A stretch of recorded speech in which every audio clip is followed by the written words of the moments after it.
What's up, everybody? How's it going? Gorgeous day here in Pennsylvania. Absolutely gorgeous, about 70 some degrees. It's sunny, it's warm, it's spring finally, and it's been a hot minute since we've done a video, and got a couple things going on here in the garage. Let me turn the radio off, that way I can't get busted on copyrights. So the workbench at one time was clean. Now I've got some Rubicon Express shock relocation brackets. I've got visors. I've got oil. I've got primer and Rust-Oleum truck bed coating. I've got Velcro. And, oh yeah, some other suspension stuff. And over here, we got new springs, double military wrap, and, excuse me. Oh, the big thing. Rock hard 4x4 harness bar. I know I've showed this before in the vlog, but we're finally prepping it. That's why I have the spray truck bed coating. A lot of people get these, oh, what is that called? Powder coated. Yeah, a lot of people get these powder coated. I am just doing a simple spray on truck bed liner coating. And I already did a coat of primer. Actually, I did 2 coats of primer, and I did 1 coat so far of the truck bed liner, and it's due for another coat here before too long, so we'll get that done. A little tip: if you're painting anything that has threads, these are foam earplugs that I got at Walmart. Take a foam earplug, stick it in where your threads are, and then you can paint right over, not have to worry about mucking up your threads. Because these rock hard 4x4 harness bars, they actually send a thread chaser, also known as a die or tap. Tap? I think this is the tap. Focus. Anyway, so they send that, so I already ran it through the threads, cleaned the threads out real good, so that's why I did the earplugs. Moving on to today's project. I know I'm kind of all over the place here. The Serpentine belt has a big split in it, and I'll show you here. I might have to get a light. Don't know how well you can see, but right there where my light is, it is cracked and split. So what I wanted to take video of is obviously the replacement, but I wanted to get some information out here for anybody else that had the trouble I did finding the belt routing diagram in order to find the appropriate Serpentine belt. Other than getting the numbers off of this one, thank goodness they weren't worn off. So that way you can figure this out. So mine is actually missing a component. This would be where your AC compressor sits. You can see that there's a mounting hole here and a mounting hole over here. Now, because I do not have air conditioning, there is actually supposed to be a bracket and an idler pulley in its place. And the belt would come off the alternator, come up over the idler pulley, and then across to the power steering pump, I believe. Or it goes somewhere. Anyway, so what I've read actually by incident, you know, I was just doing a little research and found that they actually recommend removing that idler pulley because you have more belt contact with your alternator that way. So if you think about it, if there was an idler pulley up here, how much contact does that belt have with the alternator? Maybe half of the pulley, not even half actually. If I pull this way up, it's going to be maybe a quarter of the pulley actually has contact with the belt. And so they say that you just take that pulley out, the idler pulley, and then you get more belt contact with your alternator, which in turn makes your alternator more reliable because it's not prone to slipping and all that kind of jazz.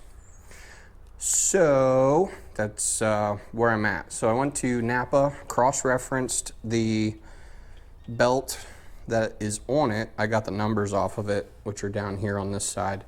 The Bando brand, which is what this was, the number was 6PK 1905, 6PK 1905. and that cross references to whatever Napa had in stock. So Napa gave me what they have that's the same length. Now, to replace the serpentine belt on this, first we need to loosen this, which allows the alternator to rotate. I've already done that before I got the camera. It is a 14 millimeter, and the nut is also 14 millimeters. So loosen it up, and then if you'll see, if I can get my hand down in here, you can actually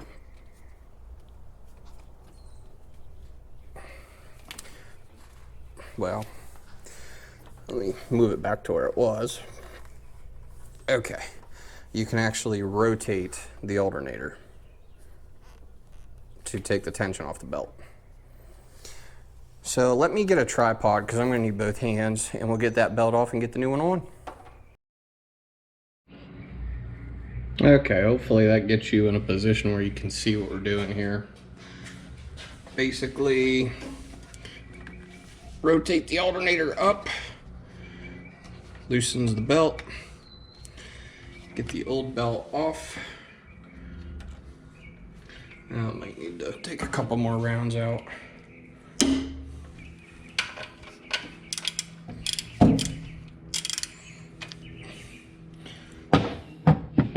Okay, should be pretty loose now. Could just be corrosion and old age. There it goes.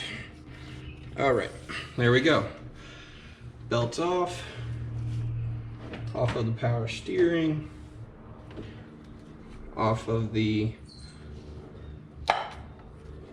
harmonic balancer and the crank. Okay, so here's, oh, I guess it was a Dayco belt. I don't know. Anyway, 6PK1905. That was the number on it. And let me see if I can find that tear for you. Oh yeah, here it is. Right there. That is pretty bad. Now, I could have obviously continued to drive, and it's still going to work on the other ribs. However, eventually it would just destroy itself. And this may have actually been what was causing my belt squeak. Hopefully. So, we got the new one. Let's get it in.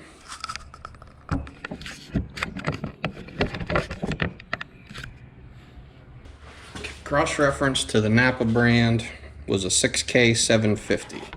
That's a Napa Power Fit V-ribbed belt. 6K750 is what it crossed to.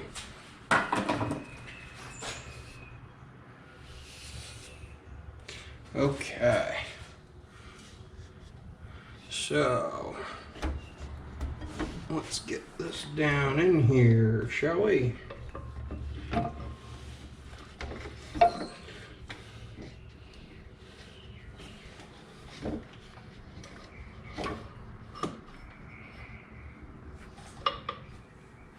Okay, there's that.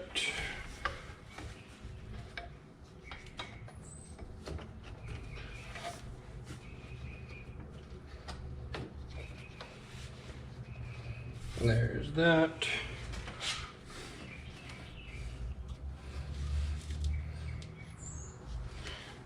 That and that.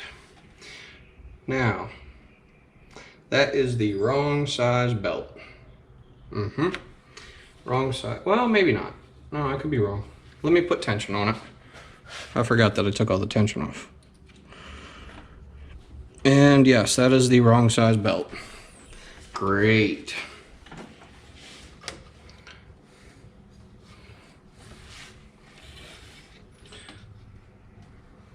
So the girl at Napa had no idea what she was doing cross-referencing.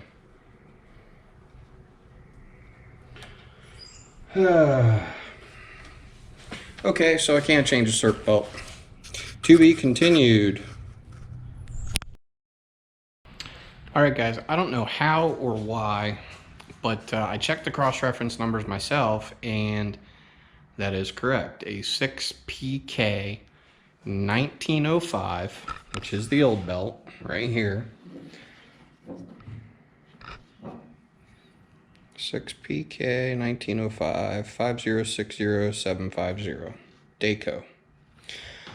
Cross references to the Napa 6K 750.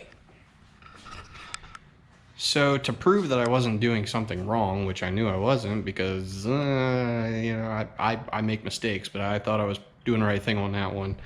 My tape measure, I measured all the way around the outside of this belt and of this belt. And the 6K 750 from Napa is 3/4 of an inch longer than this one. Now, I have no idea why. I can't explain it because everything I've looked up online shows that it cross-references, but obviously it does not, or it would fit, and the measurements would be the same. I believe the outside diameter was 75 something on the old one, and the new one was like 75 3/4 or just shy of 4, and the other one was just over 75, something like that. Yeah. So anyway, that's where we're gonna, oh my gosh, look at that lens. Sorry guys, that was probably shitty video quality. So anyway, I'm gonna cut it here. What's up guys? It's another day, and if you remember, well obviously you remember because it was just a second ago, we were working on a Serpentine belt, and we found that this 6K 750 was off on the size. So actually I ended up going back to Napa, and I took the belt back and I said this doesn't work, and I took my old one with, and my old one's hanging over there by the lawn roller, and I said measure it. So they measured it and they were like, oh yeah, it doesn't work. And I said, can you pull another 6K 750 and make sure that something wasn't packaged wrong, thinking maybe the wrong belt got put in this package?